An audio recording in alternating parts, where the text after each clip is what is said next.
Welcome to the Citizenship Podcast, brought to you by the MIRA Coalition. Here we break down the often complex U.S. citizenship process as simple as possible. My name is Joly, Citizenship Program Manager at MIRA Coalition. And I am Maryna Krazhova, a former AmeriCorps member, working with MIRA through the new American Integration Program. Today, we're going to talk about the process and what you need to get started. If you or someone you know is confused about this process, then you are in the right place. Maryna, you became a US citizen recently, so the process might still be fresh in your mind. Can you tell us what is the first step to start the citizenship process? Of course, the first step is to make sure that you are eligible to apply. To recap, to be eligible for citizenship in the United States, you must generally have your green card for at least 5 years and speak basic English. For a full list of requirements, watch our last episode, Who Can Apply for Citizenship and Who is Eligible, link below. So once you know you're eligible, you'll need to fill out the N400 form, which is a very detailed application, 20 pages long. On the N400, you'll need to list your addresses from the last 5 years with the dates you lived there, as well as all the jobs you had in the last 5 years and the dates you worked there. You must also have a list of all your trips, vacations, taken outside of the country in the last 5 years.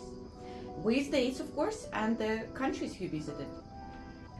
The application will also ask you to provide information about spouses, prior spouses and children, if any.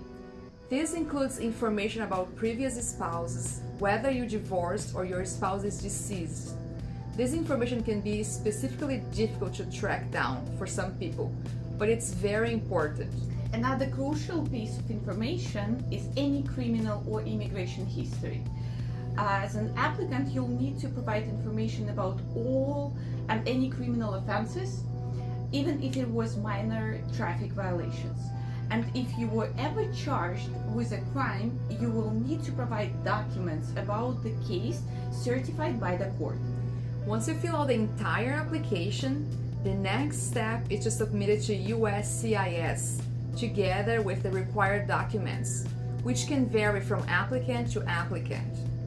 After your application is submitted, you'll receive a series of letters from USCIS in the mail, starting with a receipt, which confirms that they have received your application.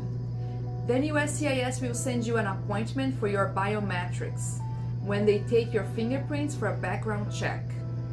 You can find a link to the USCIS process page below. After all of this information has been submitted and processed, the citizenship interview is the next very important step. During this interview, you'll be asked questions about yourself, your work history, family situation, criminal history, education, and more. These questions will cover information you already provided in your application. During the interview, you will also be tested on your English skills and knowledge of US history and civics. Once you pass the test and have provided all the information, as long as there is nothing pending, USCIS will schedule you for an oath ceremony, which is the last step in the citizenship process. At the ceremony, you will take an oath of allegiance to the United States and receive your naturalization certificate showing that you are now a US citizen. Maryna, as a new US citizen, we both know that applying for citizenship can be a very long and confusing process. But luckily, there are organizations like MIRA that provide free citizenship application assistance.